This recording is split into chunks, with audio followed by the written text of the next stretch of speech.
अभी आप लोगों को हम गणित बताएंगे और यह कक्षा जो है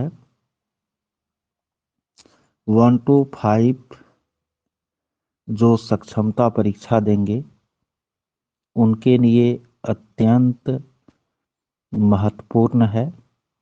6 to 8 वाले के लिए भी जो मैथ साइंस से है वो भी इस कक्षा से लाभ उठा सकते हैं।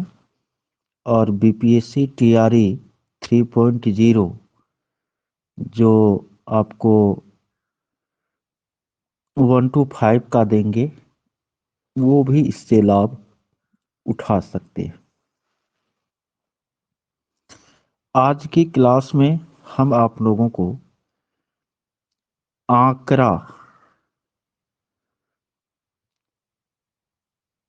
आंकड़ों का प्रबंधन टॉपिक है बताने का काम करेंगे।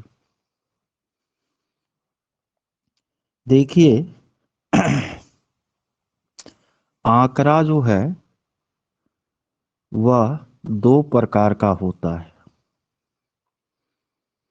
गणित में जो संख्यात्मक आंकड़े हैं वह कितने प्रकार का होता है? 2 प्रकार का। एक होता है प्राथमिक आंकड़ा, प्राइमरी डाटा, और दूसरा होता है द्वितीयक आंकड़ा या गौण आंकड़ा, सेकेंडरी डाटा। अब प्रश्न है कि प्राथमिक आंकड़ा कौन है और द्वितीयक आंकड़ा कौन है। देखिए प्राथमिक आंकड़ा उसको कहते हैं जिसके सत्यता का जिनके सत्यता का उत्तरदायित्व जो है वह अन्वेषक पर होता है, यानी जिन्होंने आंकड़ा तैयार किया उस पर होता है, तो उनको कहते हैं हम प्राथमिक आंकड़ा। और जिनके सत्यता का उत्तरदायित्व अन्वेषक पर नहीं होता है उसको कहते हैं हम द्वितीयक या गौण आंकड़ा।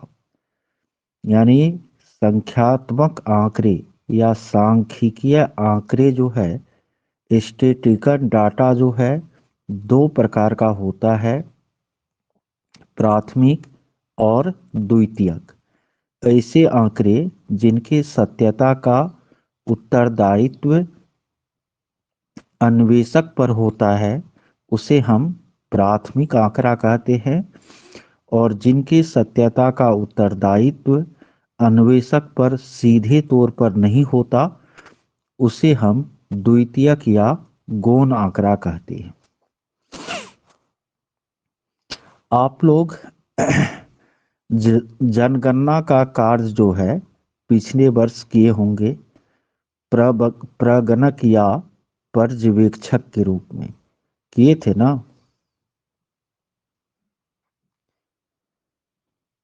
आवाज जा रही है? ओके। तो आप बताइए कि प्रगणक द्वारा तैयार जनगणना का आंकड़ा ना, प्रगणक द्वारा तैयार जनगणना का आंकड़ा कैसा आंकड़ा होगा? ये आपको प्राथमिक आंकड़ा होगा, क्योंकि इसके सत्यता का उत्तरदायित्व किस पर था? आप पर था। क्योंकि आप फील्ड वर्क जा करके किए, डाटा को आपने कलेक्ट किया फील्ड में जा करके, वो गलत है या सही है इसका सीधा सीधा उत्तरदायित्व आप पर था, प्रगणक पर था। इसीलिए उनके द्वारा तैयार किया गया आंकड़ा जो है प्राथमिक आंकड़ा कहलाएगा।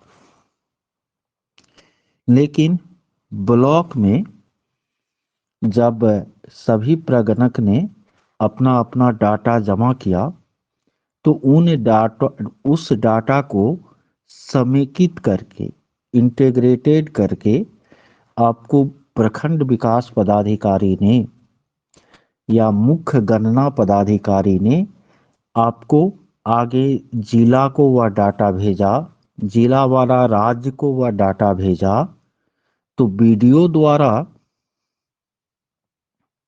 तैयार जो आंकड़ा है ना जनगणना का, वो कैसा आंकड़ा होगा?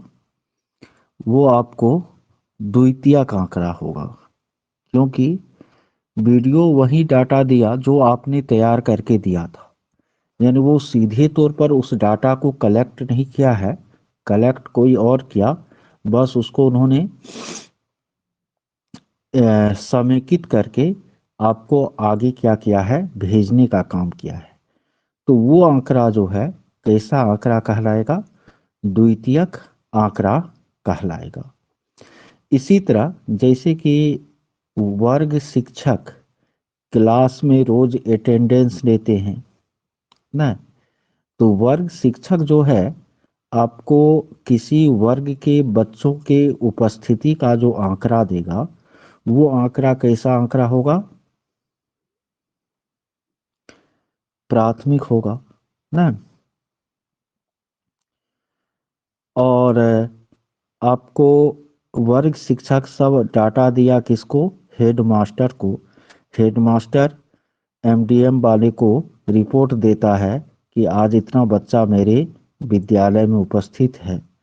तो हेडमास्टर जो डाटा दिया ना, वो कैसा आंकड़ा होगा? द्वितीयक आंकड़ा होगा ना। कोई कह रहे हैं, अनुराग कौशल जी कह रहे हैं कि पीडीएफ पीडीएफ तो हम अभी यूज नहीं कर रहे हैं, स्क्रीन पर पढ़ा रहे हैं और आवाज दोनों गायब है। लेकिन और लोग तो आंसर दे रहे हैं। क्या आप लोगों को स्क्रीन पर जो हम लिखते हैं दिखाई नहीं देती है?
अभी जा रही आवाज?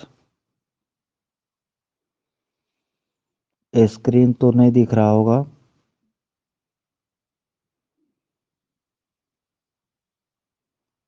स्क्रीन दिख रहा है? ओके, चलिए।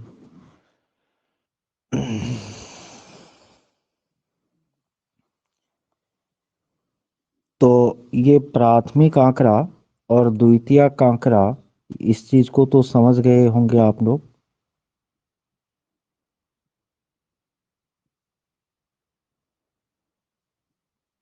ठीक। अब हम लोग आगे चलते हैं।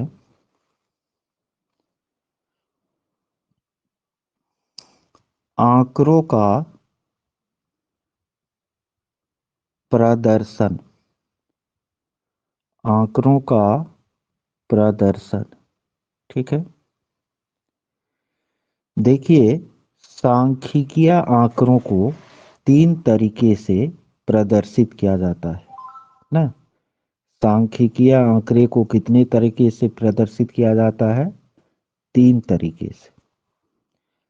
पहला है सरल आंकड़ा, दूसरा है अवर्गीकृत आंकड़ा और तीसरा है वर्गीकृत आंकड़ा। ठीक है। आंकड़े का प्रदर्शन कितने तरीके से किया जाता है? तीन तरीके से। सरल आंकड़ा, अवर्गीकृत आंकड़ा और वर्गीकृत आंकड़ा। ठीक है। जैसे किसी वर्ग में किसी वर्ग में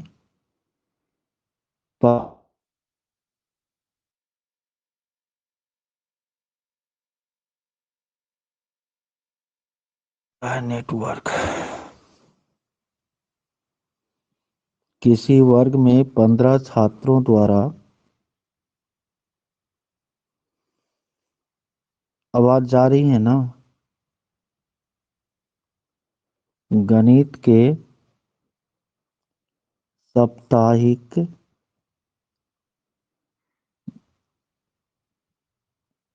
स्क्रीन नहीं है, एक बार लेफ्ट होकर के ज्वाइन कीजिए तो, जिसको स्क्रीन नहीं दिख रहा है।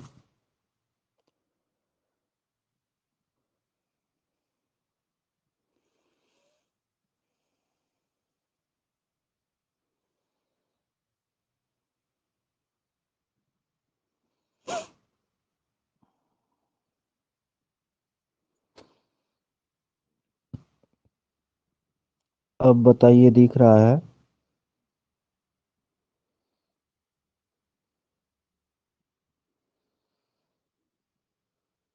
दिख रहा है ना? ओके। किसी वर्ग में गणित में 15 छात्रों द्वारा, न किसी वर्ग में 15 छात्रों द्वारा गणित के साप्ताहिक परीक्षा में प्राप्त अंक निम्नवत है।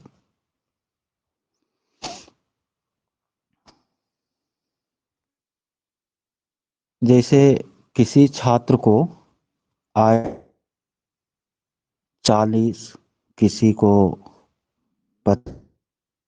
किसी को 45, किसी को 50, को 30, किसी 60, किसी को 70, 30, किसी को 60, किसी 80, किसी को 85, को 83, किसी को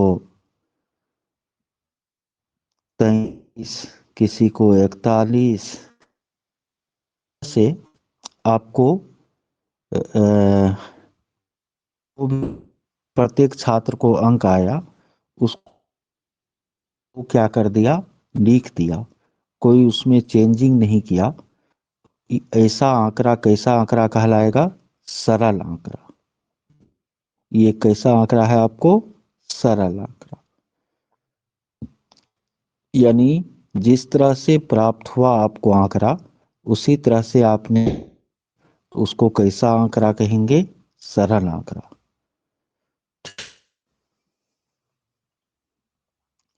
एक होता है, समझ रहे हैं आप लोग, अवर्गीकृत आंकड़ा। कैसा आंकड़ा? अवर्गीकृत आंकड़ा। अवर्गीकृत आंकड़ा क्या है? इसमें एक तरफ होता है चर मान और दूसरे तरफ उनका वार्ता होता है।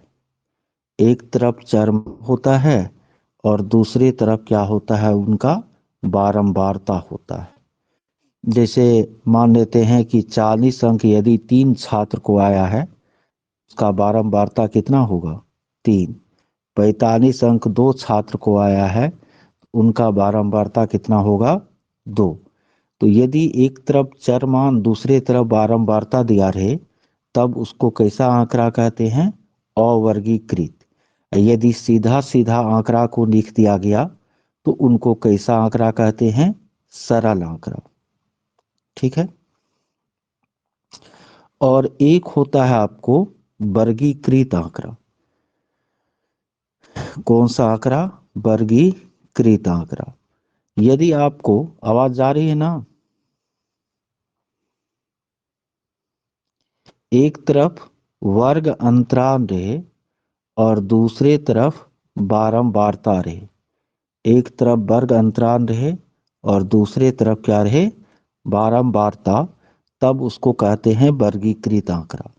जैसे 0 से 10, 10 से 20, इस तरह से वर्ग अंतराल रहे, बीच में जो भी डाटा आता उसको गिन लिए, यानी वो उसका बारंबारता दूसरे तरफ निकाल रहे, तो उसको कहते हैं वर्गीकृत आंकड़ा।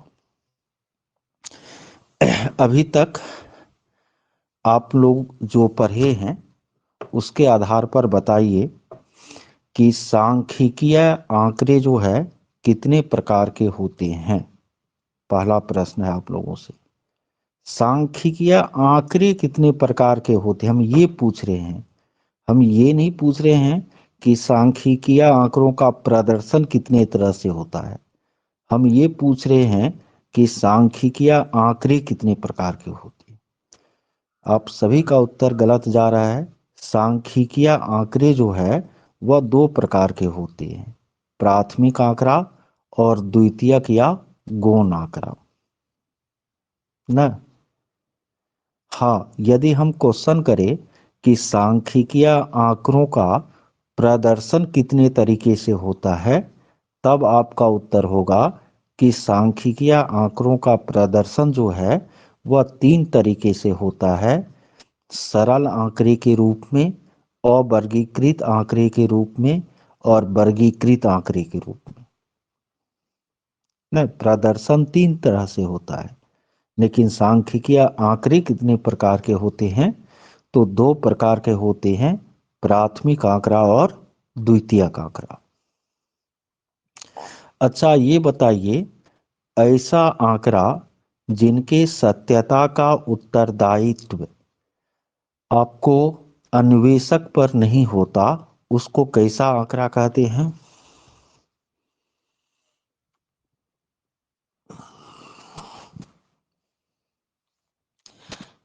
बिल्कुल, जिनके सत्यता का उत्तरदायित्व अन्वेषक पर नहीं होता उसको द्वितीयक आंकड़ा कहते हैं, और जिनके सत्यता का उत्तरदायित्व अन्वेषक पर होता है उसको हम प्राथमिक आंकड़ा कहते हैं। ठीक है, चलिए आगे हम लोग बढ़ते हैं।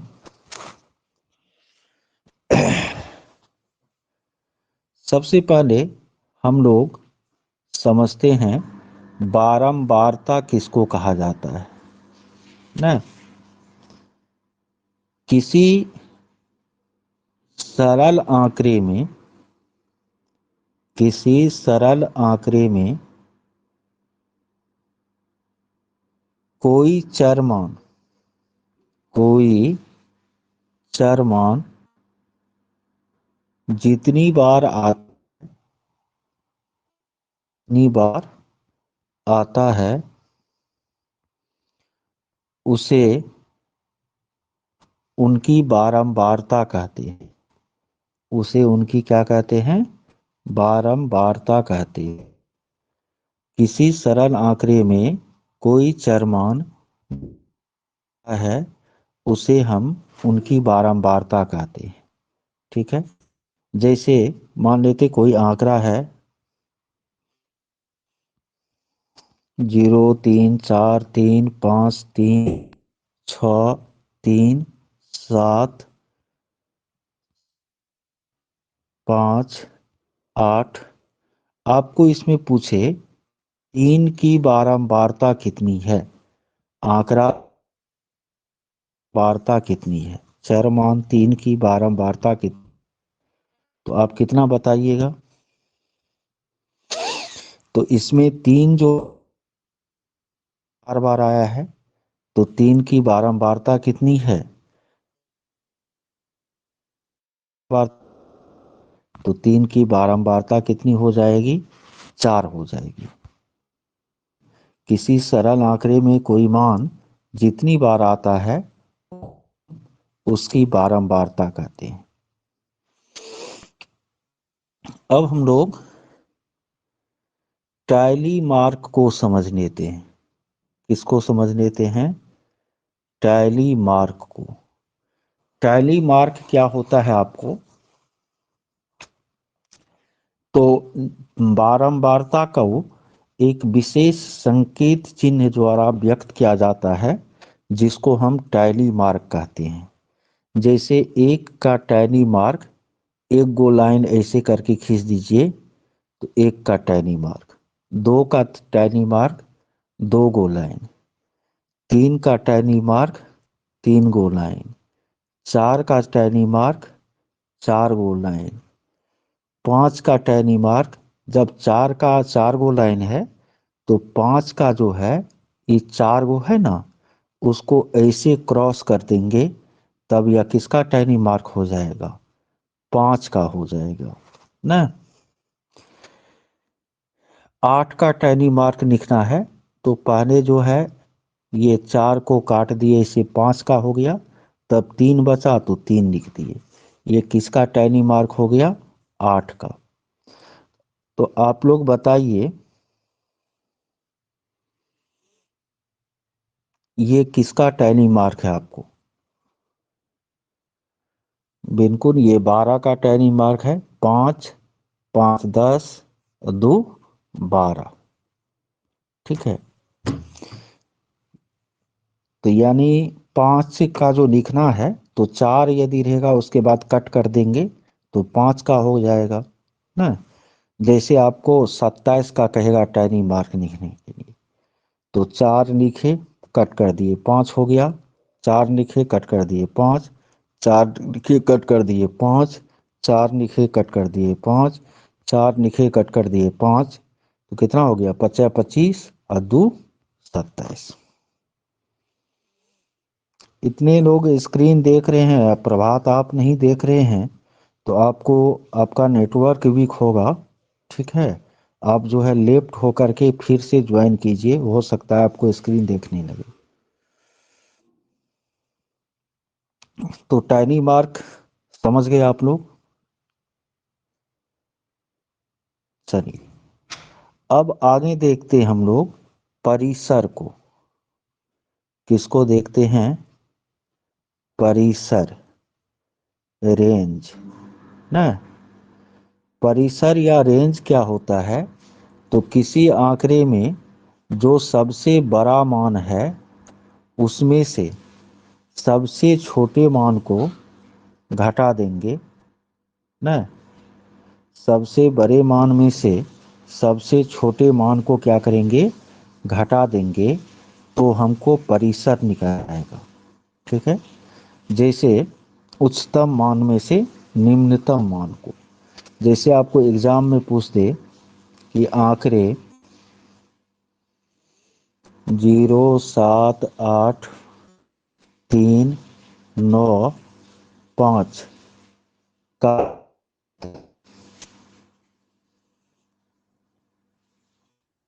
तो सबसे बड़ा मान जो है इसमें, सबसे बड़ा मान क्या है?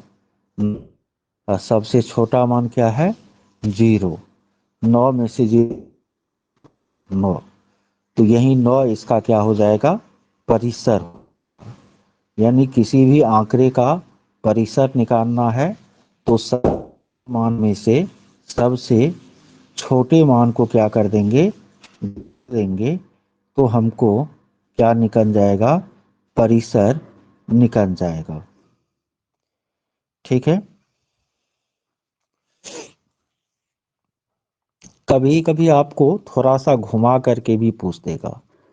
जैसे आपको कह देगा कि किसी आंकड़े का परिसर जो है 10 है, उच्चतम मान उस आंकड़े का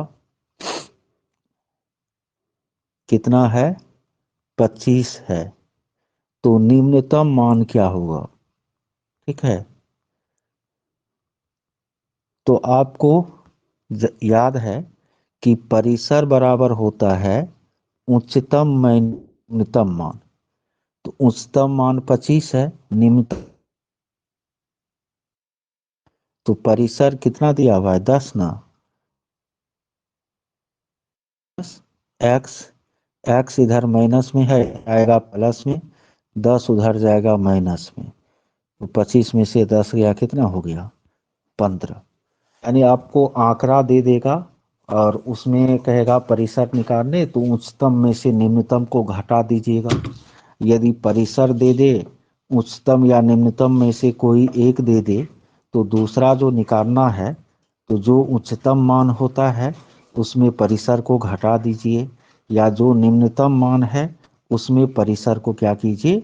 जोड़ दीजिए। तो आपको उच्चतम या निम्नतम मान ज्ञात हो जाएगा। चलिए, यहां तक सबको समझ में आ रहा है?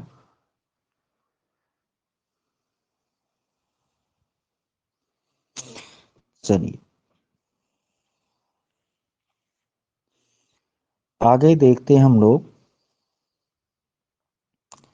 वर्ग चिन्ह को। किसको देखते हैं? वर्ग चिन्ह। तो वर्ग चिन्ह बराबर होता है उच्च मान प्लस निम्न मान बटे 2। यानी वर्ग चिन्ह का प्रयोग तब होता है जब आंकड़ा जो है अंतराल में दिया हुआ हो। किस में दिया हुआ हो? अंतराल में। जैसे क्वेश्चन दे दे कि वर्ग अंतराल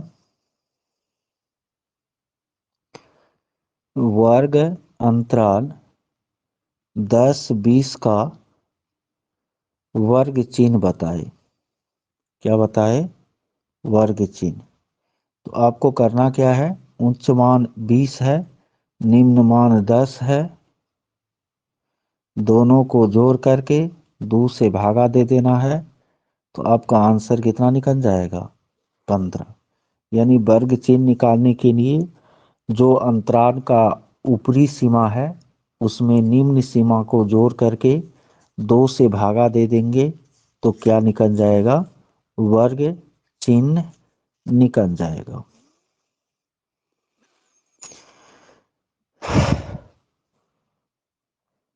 अब हम लोग आगे देखते हैं, और आगे जो है आप लोगों को केंद्रीय प्रवृत्ति की माप, केंद्रीय प्रवृत्ति की माप, ठीक है, बता रहे हैं। केंद्रीय प्रवृत्ति का जो माप होता है, ठीक है, किसी भी दिए गए आंकड़े का केंद्र क्या है, तो उसका पता लगाने के लिए हम 3 तरीके से जो है करते हैं। एक होता है आपको माध्य। क्या होता है? माध्य। दूसरा होता है माध्यक, और तीसरा होता है बहुलक। यानी केंद्रीय प्रवृत्ति की माप कितनी तरह से होती है? 3 तरह से। एक होता है माध्य, दूसरा होता है माध्यक, और तीसरा होता है बहुलक। माध्य को हम ए से सूचित करते हैं, माध्यक को हम एम से सूचित करते हैं, और बहुलक को एम ओ से सूचित करते हैं। ठीक है।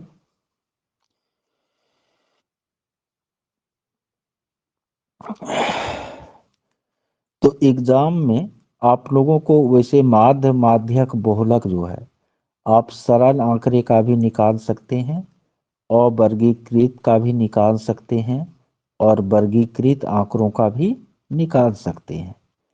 तो अवर्गीकृत और वर्गीकृत आंकड़ों का जो माध्य, माध्यक, बहुलक है वो 9th-10th में पढ़ने के लिए है। तो प्राइमरी लेवल पर उसके पूछे जाने की संभावना नहीं है। आप लोगों को प्राइमरी लेवल पर केवल सरल आंकड़े का जो माध्य है, माध्यक है और बहुलक है, उसको निकालना जो है सीखना पड़ेगा। तो अब वो चीज हम लोग कल की कक्षा में सीखेंगे। वैसे जो रेगुलर प्रैक्टिस में है तो उनके लिए तो ये सब बिल्कुल क्या है, आसान है। लेकिन कुछ लोग जो प्रैक्टिस में नहीं होंगे तो उनको, उनके लिए एक ही दिन में यदि सारी चीजें बता देंगे तो फिर वो दिमाग से बाहर भी चले जाएगा। तो मैथ रीजनिंग का तो रेगुलर मॉर्निंग में क्लास ले ही रहे हैं। और सब बताइए, आप लोगों का क्या हाल चाल है?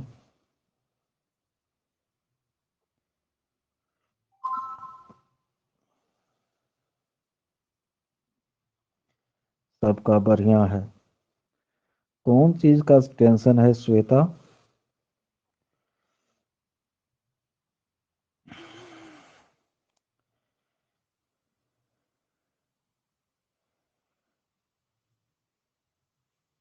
रोस्टर बिंदु तो आपको नियोजन इकाई से ही पता चल सकता है।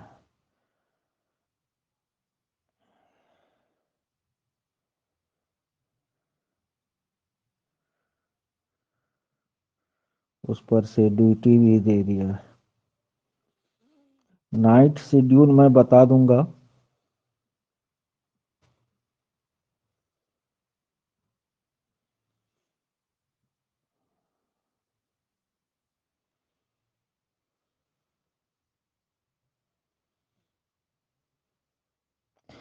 अच्छा, ये पूरा विवरण जो है मैं रात में बता दूंगा अविनाश कुमार अमर जी, कहाँ से कितने क्वेश्चन आएंगे।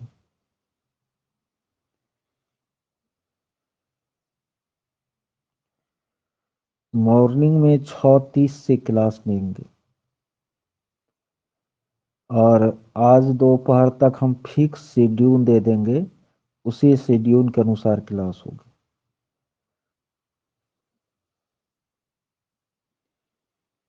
रोस्टर बिंदु हुआ कि आपकी जब बहाली हुई होगी ना, तो वो एक रोस्टर के तहत हुई होगी। जैसे रोस्टर में पानी मान लेते, एक नंबर में यूआर का सीट है, 2 नंबर में आपको ईबीसी का है, 3 नंबर में फिर ईडब्ल्यूएस का है। तो आपका किस रोस्टर बिंदु के तहत बहाली हुई थी, ये आपको नियोजन इकाई ही बता सकता है।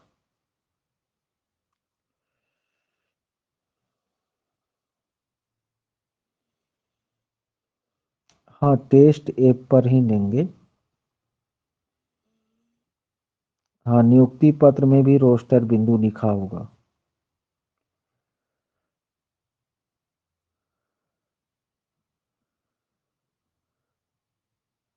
हाँ, पर्यवेक्षक का आप द्वितीयक मान सकते हैं।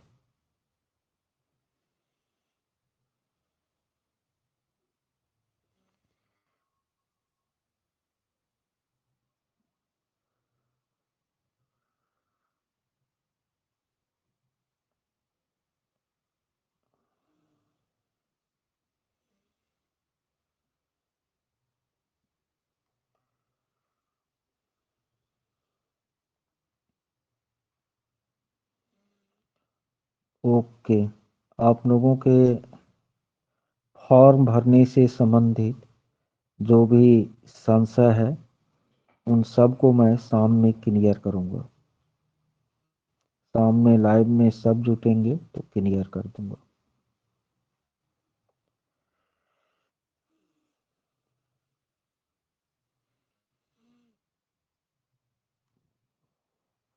ठीक।